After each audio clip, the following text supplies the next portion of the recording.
We think of the UN as humanity, when in fact we're dealing with a bunch of governments that are trying to work with one another and very often work against one another.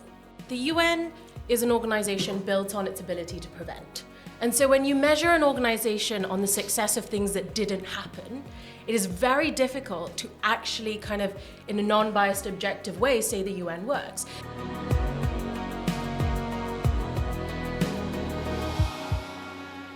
Hi, welcome to a special edition of the Doha Debates Podcast, recorded at the Doha Forum.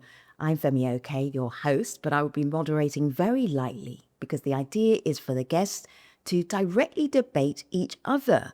Stand by for well-informed, respectful, lively conversation.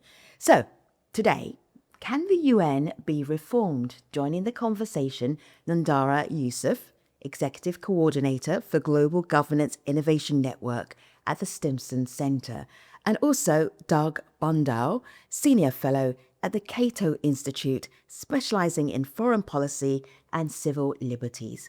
Welcome to you both. The UN, the value of the UN. Keep it, reform it, scrap it. When I say UN to you, Doug, what comes to mind first of all? In many ways, a polyglot institution. Specialized agencies. People typically think of the UN, they see a big building in New York City, and they think the UN, they think assembly meetings, perhaps Security Council. But of course, it's an awful lot more than that. And then it's the member countries. So it's very hard for me to say what the UN is because it is so much and so complicated. What the UN brings to the table is the table, right? It's the convening power of the UN that I think is its fundamental force. And it's interesting to see how that table, quote unquote, has evolved over the years, and interested to get into a discussion with you about that. I'm trying to think of a time when people didn't complain about the UN, and I do I do not know the time. I wasn't born when it was first formed. I was definitely not around when the League of Nations came together. So I don't know a time when there wasn't criticism. But what is your criticism today, Doug? Well, I think we may expect too much of it. Given a governing structure, a Security Council that's divided between contending great powers, 5 of which have, veto, a General Assembly that's made up of every country that's, can range from genuinely democratic to authoritarian to totalitarian. And the fact that all of those governments have their own interests at stake and will bring those interests in. We think of the UN as humanity, when in fact we're dealing with a bunch of governments that are trying to work with one another and very often work against one another. I definitely come from a generation that loves to complain about things. But here's the truth, right? The UN is an organization built on its ability to prevent. And so when you measure an organization on the success of things that didn't happen, it is very difficult to actually kind of, in a non-biased, objective way, say the UN works. Because you see the one pandemic that did happen, but not the 6 that may have been prevented. The, 3 wars that have escalated to, real concerning levels, but not the ones that didn't. And so I think we just have a biased metric of success for the United Nations. And it's very difficult to say, yes, the UN works when what we see is when it's failed. Well, to my mind, in many ways, we have to ask specific questions about specific functions. Does the UN work when it comes to refugees? Well, I think it does a pretty good job there.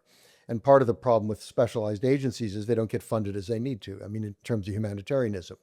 It's harder to make the Security Council work. It's harder to make peacekeeping work. So the problem is, if we judge everything by the standard of the least successful, then I think we're being unfair to the institution. That, to my mind, is, do we get rid of the UN and throw it into the river, as some people suggest? My reaction is, why do that? It provides certainly a convening function, as you indicated. It certainly brings together a diplomatic community in one city, which I think is helpful. And then we can go agency by agency. And to my mind, as you say, what is working? How do we reinforce that? What's not working? What do we do about that? Maybe there's an agency that should be eliminated. Can it be reformed, merged? So there's a lot that can be done to improve function. What I just hope is we don't have exalted expectations. At the end of the day, it's always going to be a challenge, especially in a tough geopolitical environment internationally. I think maybe to touch on your point about Security Council, Doug, it is known kind of globally as the thing that doesn't function well at the UN, right?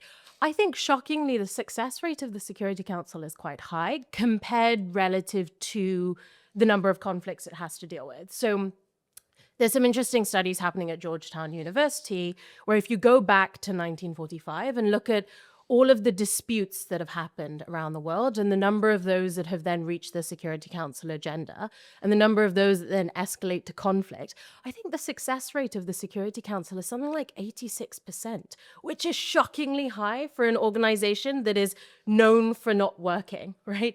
And yes, we can debate the veto, and yes, we can debate reform. And I live in the world of UN reform, right? So all for Summit of the Future, changing things, intergovernmental negotiations. But I think we've got to give it a bit of credit where it's due, in that there are parts of it that work quite well. Our metric of success for it, though, is, as you say, set really, really high. I think that there clearly are other places that work, and that's where you can get a consensus among the great powers.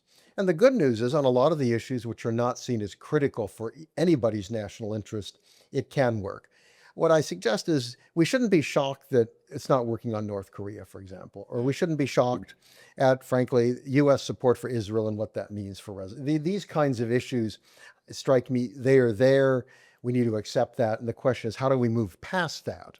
And how do we go to those cases where, in fact, it can work? And perhaps we need to put more emphasis there and put less emphasis on the areas that really bring conflict out, set those aside and try to work on the ones we can work together on. The public will be looking at two huge conflicts, and so many conflicts around the world, but two huge conflicts where they will point to the UN and say, what are you doing? The UN itself, its own agencies say, what are we doing? Ukraine, Gaza. How do you explain to the international community why the war in Ukraine is still happening when we have a United Nations, which was set up to prevent wars like this? Yep. And why in Gaza, children, civilians are being killed, and we're watching.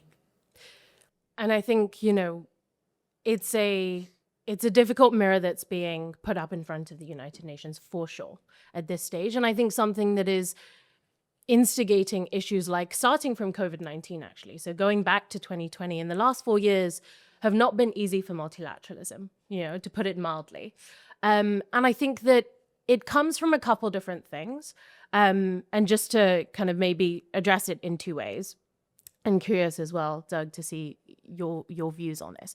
Firstly, the UN is a place to process dissent in diplomatic ways. The problem has been, over the last couple of years, globalization and several other factors, but to simplify greatly, right? Globalization has increased the conversation about autonomy versus authority, sovereignty versus supranational governments and governance. You've seen things like Brexit. You've seen the general rise of far-right governance. You've seen better organization of the right side of parties in conversations about authority versus autonomy. And this is just what we've seen unfold over the last couple of years. This has also brought into question the efficacy of multilateral forums. So, how helpful is it to have an international forum? How often should we show up at UN High-Level Week? The rate of organizations and governments actually showing up to UN High-Level Week has decreased massively over the last couple of years. So when you don't engage in global forums that are out there to help you process dissent in diplomatic ways, the natural result of that is conflict. If you're not engaging in dissent diplomatically, you're engaging in dissent in military ways, in economic ways. You see the general rise in sanctions. You see the general rise in tariffs. You see general trade conflicts rising. You see institutions like the WTO not being as effective, the UN not being as effective. But it's also a result of just a lack of engagement through the mechanisms that those forums provide. So yes, we can blame the UN for not reacting now, but I think it's also the lack of countries engaging with the UN in the first place that has instigated some of this. But secondly, to your point, if the UN ceased to exist tomorrow, the level of devastation we would see would be tenfold. So yes, we can say the UN is not preventing the crisis, is not preventing the war. And again, I work in UN reform. I think there's things that need to be done to push further on those fronts. I think that the Secretary General could be wielding way more power, but it equally comes down to how a country is responding to that, because the UN is a collection of 193 member states. But if the UN ceased to exist tomorrow, I think that we would see a much higher level of devastation. I think we would see secondary effects of conflicts way higher. What we're witnessing in some of these conflict zones is a mass destabilization event. And so the future generations of those regions are going to be disabled populations, so a mass destabilizing event as well. And the UN is going to have to step up to help the recovery and transition in big ways. Well, I think the challenge is the UN has no intrinsic coercive power. The power of the UN comes from its members. And the question then is, who can you use coercion against?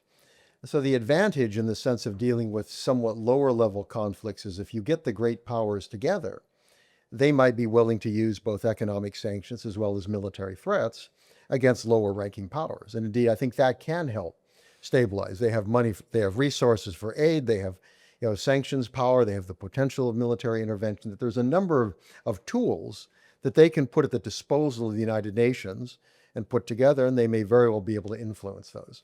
But when you basically rise to the great powers, you're done. And I think that's the challenge here. I hate to say certain wars are inevitable because these are human decisions that are made. They're made by policymakers.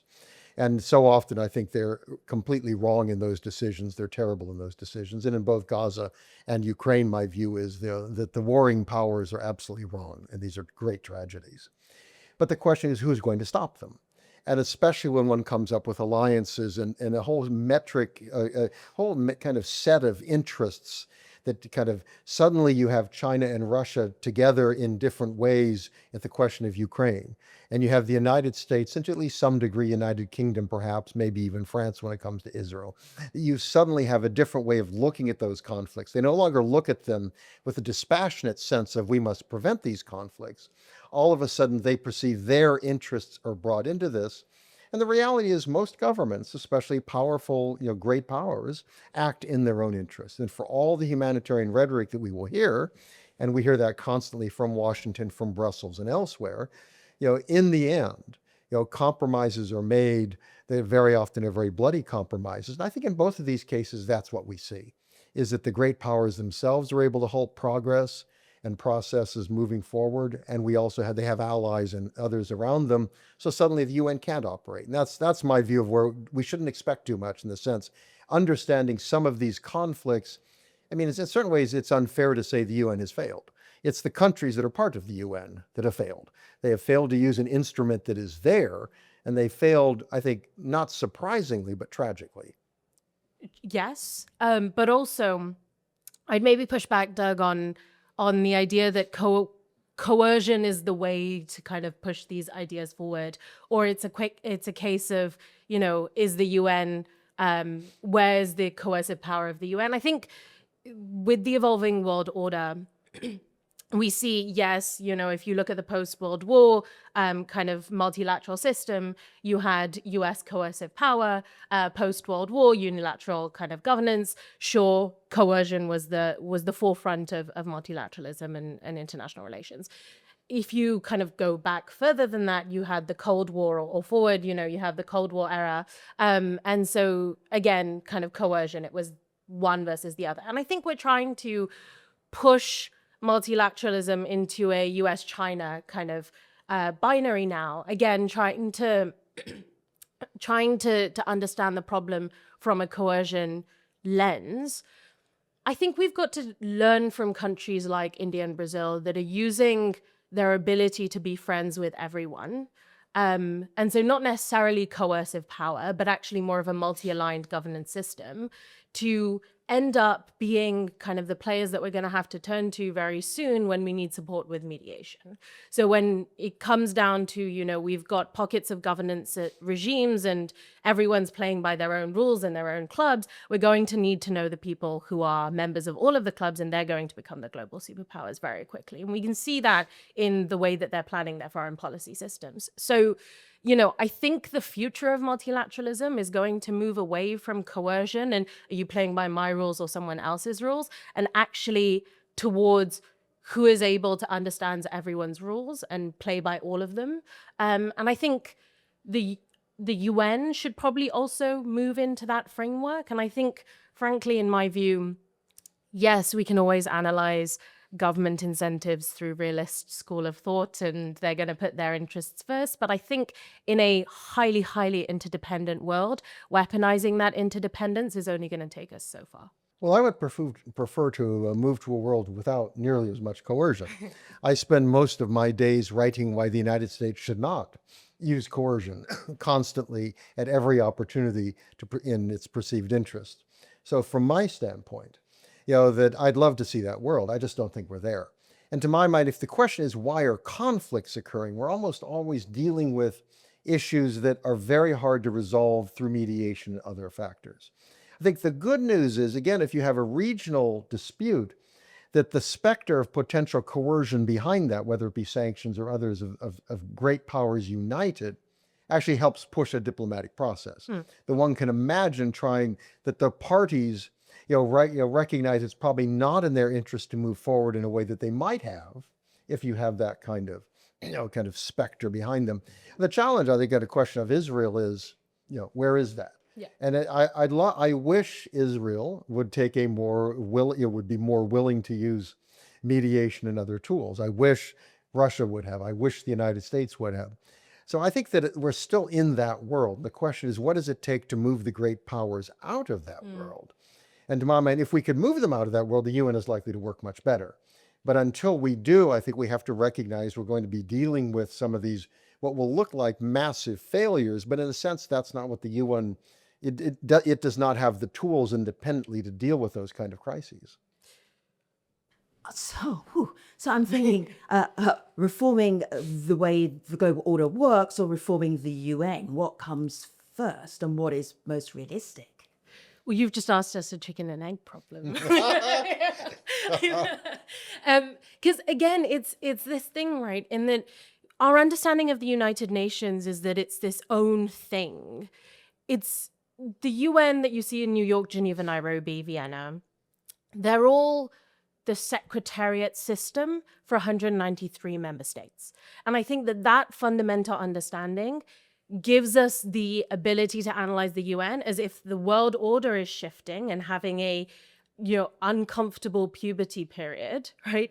So is the UN, and if you look at the grand scheme of things, if we say that, the United Nations is to serve we the peoples of humanity, 1945 to 2024 is a very short period of humanity. We're still in, I'd argue, the toddler years of the United Nations, and it's still trying to figure out sort of where it sits within the global order.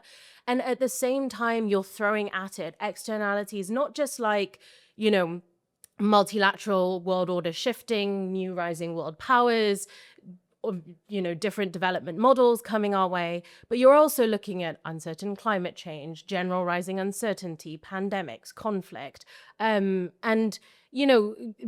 artificial intelligence and so much more. So I think, that's not to say that, we need to give up on the system, but I think it's still in a period of trying to figure things out in the same way that I think global order is trying to figure things out. And you sometimes hear things like, the China development model or the US development model or the Western model, or none of these models are entirely complete. Like maybe you can talk about US development being sort of a developed country, but if you look at China, at some point the rising middle class that has economic liberties is going to push back and call for civil and political liberties. So is it really kind of done in its development? Similarly, you look at kind of the South Korea and the Four Tigers, or you look at what's happening in India and Brazil. These are all development models that are panning out very actively. And so for an organization whose three pillars are development, human rights, and peace and security, it's operating in a platform of disequilibrium. So I think really the challenge for the UN, but also where its strength is going to come. And I think some of the attempt that was done at the Summit of the Future is to help countries visualize how this is going to pan out and support them in that process. So that shift that you mentioned, Doug, of at some point we're going to have to move out of great power dynamics and into multi-aligned governance systems. How do we do that in a way that's productive and not just we end up, 50, 60 years from now with clubs of multilateralism and say, hey, I don't like what you're playing by. I'm going to go join that game. Well, I think part of the challenge is to respond to a changing world. The world of 1945, still dominates the Security Council, yet that has nothing to do with today's world. And the problem, of course, is that if you're on the Security Council and you have a veto, you really don't want to share the power. But the question is, what about in India? Well, China really doesn't want an India on the Security Council with a veto. What about Nigeria? What about South Africa? What about Brazil? What about Indonesia? There are a lot of countries one can make a very strong case should in fact be represented. There should be permanent representation of Africa. India should be on the Security Council. So what does it take to try to get the oomph to it, try to even get that step? Because that would be an important step forward. If we could broaden membership of the Security Council, that would bring these different visions in that I think would broaden that discussion immediately. It would be harder to have just a great power conflict. Well, it's the Europeans versus Russia backed by China. Well, that's a very stale kind of discussion. And you have other members of the Security Council, but they don't have that strength of being permanent members, so they're going to be there tomorrow, the day after, the day after. And I think at some point, I presume that the pressure will become ever greater, that these countries can work together to say, essentially, stop. The international institution must change to this new reality. I think that is the challenge that we're facing. And along with that, I would hope we have a world of greater mediation, of conciliation. Now, the whole question, I think, of how do you try to preempt the conflicts? It's very hard. The future is always uncertain. We see through a glass darkly. The problem of, where are the dangers? We can look ahead and make predictions and we get them wrong. We get them wrong what's going to happen, either bad or good.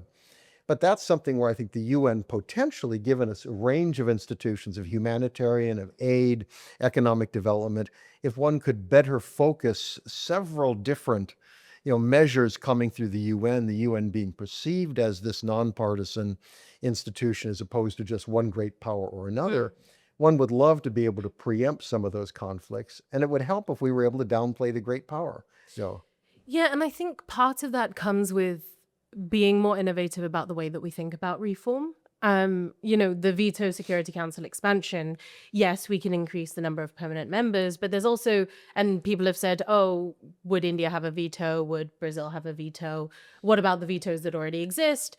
I think there's interesting proposals on the table about how to overcome that. For example, there's debates about could we have, for example, a veto could be overturned by a 2/3 majority vote at the General Assembly. So there's still a veto, but then a 2/3 majority would overturn it. Could we strengthen the General Assembly, GA revitalization, uniting for peace to allow for, the Security Council has power, but then the US, for example, can't block a resolution that's going to be really important for humanitarian aid in Gaza. So, I think that there's interesting ways to think about that, and maybe part of the work for those of us who have left, Doug, and civil society is to work on that.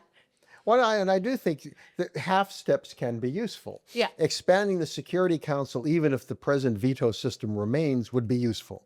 To have permanent members, even if they don't possess a veto, gives them greater authority, a greater opportunity, a consistency that would move us forward. So I think we have to recognize the perfect can be the enemy of the good. There are places here I think we might be able to make some progress where you might get agreement of the permanent members if they said, well, okay, we still are the only ones with a veto. So we're willing to expand this. And that would probably be worth, because one could imagine in the future another step, whether it be equalizing veto or allowing and overturning a veto. Those kind of steps could be a second or a third order reform, but to at least get the process moving. I feel there's a difference between the reform that the UN feels it needs to make and the reform that people watching the UN operate feels that it needs to make. Can you give us the inside the UN view? Completely. I can try. So the United Nations in 2020 embarked on a process about what it seeks to reform, making itself more relevant to the 21st century. It started actually with asking people. So it did I think if I'm not wrong, it was the biggest democratic exercise in history. The 2020 survey, the UN 75 survey. So it took surveys from several thousand people around the world, institutions, hundreds of thousands, I should say, to think about what the priorities for the UN in the 21st century are. It ended up in the UN 75 political declaration, which identified 12 priority areas for the United Nations. That then led to the Our Common Agenda, which was 90 proposals from the Secretary General of UN reform, including things like setting up a UN Youth Office, so upgrading the UN Youth Envoy to an office, appointing a Future Generations Envoy, international financial architecture reform, Security Council reform was on the table. So several things were on the table as a result of that. Maybe the biggest proposal in the Our Common Agenda was a call for the Summit of the Future. The Summit of the Future actually took place this year, September 22 to 23. The outcome of it was a pact for the future, which recognizes 56 actions across 5 chapters, from sustainable development and financing, peace and security, science, technology, governance, youth and future generations, and transforming global governance, so the kind of nuts and bolts of multilateralism. It was annexed with a declaration on future generations and a global digital compact. So all of these actions were then kind of, how do we move from the multilateralism of today to visualizing and moving towards the multilateralism of the future? And really asking the question and trying to answer the question, why international cooperation? I will say, within that kind of beast of a document that was negotiated over 2.5 years, there are 361 sub-actions across the 56 actions, right? Of those, 291 of them flip back to member states. So it's commitments from member states. Only 20%, so around 80, are actually back to the UN system to say, okay, here's what we'd like the Secretary General to do to reform, to change. So I know that the UN is setting up working groups and working on that reform and that implementation process in a big way. Here's the thing, though. I think one of the questions that I find myself asking, in my non-UN capacity that I now have the luxury of, is oftentimes when we talk about reform and revitalization, it looks like adding to a system that is already quite strained. And I think we need to have a serious conversation about what is the comparative advantage of multilateralism? Where does it really, really, really work? And how can we invest in that further? Because the truth is, with many elections around the world, we're going to see a decrease in financing towards international cooperation and multilateralism more broadly. And I think there's going to come a time where we have to pick and choose what works and what not. And the UN is very aware of this. And so I think, there is a huge reform process underway. The review is going to be in 2028. So it's given us a 4-year timeline to work on all of that. And it'll be interesting to see how it pans out. I mean, I don't think that reform should be only additive. I think one can come to a decision certain things aren't working. I think it was Boutros Ghali when asked how many people work at the UN. He said about half of them. And that was somebody who was theoretically running the organization. And certainly that cynicism is shared by a lot of citizens of a lot of countries who wonder about their money going there. So I think any reform process has to recognize that a large bureaucracy, international bureaucracy, potentially a lack of accountability, that you have to address that. So you can't just add new duties. And it strikes me part of this is, where are places where countries can deal with this regionally in other ways, where you could say, okay, it really doesn't have to be the center, that perhaps we can help them as they move out to find an answer. That in the end, trying to figure out from New York or from Geneva or from wherever the office building is, maybe that is not the best place to be trying to look at this problem. Whether it be the African Union, one can imagine different institutions that perhaps there are ways that we can have an international framework that is more effective at saying, oh, you are probably better at this. How are we as a backup? You need some financial assistance. Can we help bring that financial assistance together, whether it's refugees or whatever the need is?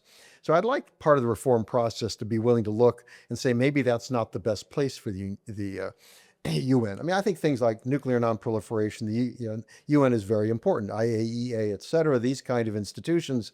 Then it's not just the US making demands for nonproliferation, that there is a sense this is an international body, widely supported. let's find those that we're convinced work well and strengthen them. But let's also be ruthless in our judgment and say maybe some of these others aren't working.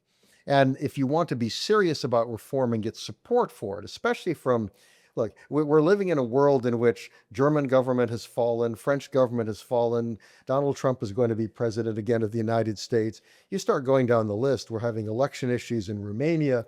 You just start looking at even, a number of European countries. UN cannot count on as much money and as much effort as it had in the past. How do you create a UN that people will still feel comfortable supporting, making the case, these are the essentials, and this is why you've got to support at least this set of institutions, even if you don't like some of the others? There's a real need to shift to a non-Western focused view of the United Nations, because really the countries that benefit the most from the UN and will benefit the most from the UN in the next 30 or so years will be middle and rising powers, currently in global majority countries or global south, small island developing states. So yes, we can look at how, in general, Western elections have shifted to the right this year, but 64 elections took place this year, and a lot of the global south elections shifted to the left, or had kind of governments formed with left wings of various parties. So I think that yes, if you look at it from a European Western WEOG kind of lens, that many of those issues manifest. But actually, if you take other parts of the world, they are taking the UN more seriously. You're seeing more kind of ambassadors at higher levels being appointed into UN ambassador, UN representative positions. And I think countries like, for example, in the Summit of the Future negotiations, Singapore rallied a group of 50 small states to come together to provide really powerful positions on the UN. At the final adoption of the Summit of the Future, Pact for the Future, Russia pushed back with an amendment saying that, frankly, they wanted to dilute the entire process. The Africa group was the one that stepped up, raised a no action motion, and got the resolution passed. I mean, that's the UN working. That's it giving a space for countries that usually wouldn't be able to stand up to a government like Russia and saying, actually, we care about this reform process and we want it to push through. So, I think that there is, especially if you remove the Western lens of analyzing the UN, there's real value in the system and the process. And I think, there's also this, you mentioned earlier, Doug, the regionalization and subsidiarity arguments that we see coming out more and more. Yes, I think that there is a power to recognizing the decentralized capacity of the UN. I would say, still thinking about it from a United Nations context, UN country teams, UN regional offices, and how they work with these various other regional instruments. The difficulty with just saying, to move out of the peace and security discussion a little bit and maybe digital technology and governance. I know the US has always questioned what the role of the United Nations is in digital cooperation, and China wants to work with the UN, which means that you have a US resolution on AI and a China-led resolution on AI, and it's panning out in that way. If we just fall back on regional institutions for the governance of digital technology, you're going to end up with different pockets of governance systems that don't speak to each other and don't speak the same language, which will end up in we've seen this pan out time and time again. We saw it in climate governance issues. We saw it in the peace and security discussions. We see it in poverty alleviation. When there's no kind of information sharing, knowledge management system in the back end connecting all the dots, setting a fundamental baseline and saying, look, you can kind of take what you will from here, but in the same way we have a universal declaration on human rights, here are some universal values on digital governance. So yes, I think capacity building, yes, I think empowering regional organizations, but equally, I think the UN has a really important role in being the house that a lot of people can come back to and work through to be able to access those institutions in equal platforms and footing. Well, I think there's some issues where that's the case, but we do have to be careful with that, because there's certainly efforts potentially to try to capture that process and impose, certain systems that might be an advantage to one great power or another. So that, I think, we always want to be very careful about that. The issue of internet freedom and other digital freedom, I think, is a very important one. And I'm quite happy to see, the UN not have as much of a Western, perspective, but then don't come to Washington asking for money. I mean, I think the reality here is the Global South cannot show up and say, we have all these fantastic ideas, now pay up. I really think that is over. And I think that, The one reason why the government changes that we see in Europe and the United States are so important is because those changes are very likely to hit the countries that typically have been most generous in terms of funding. And I think that is going to be a challenge that, if other countries want to make reforms and have ideas, at some point they're going to have to be prepared to say, fine, you don't want to pay for it. We're going to come up with this. You support us in this effort. We will take the lead in other areas.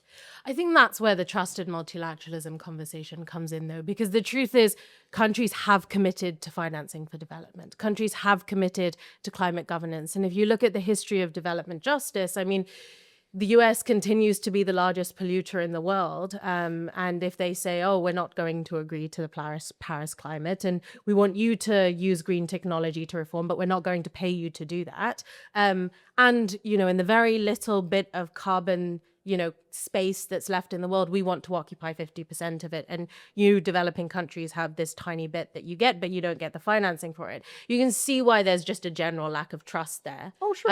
In Washington institutions and in DC. So I think there's a history of commitment there. And I think that we do need to see the US kind of walk the talk in that space.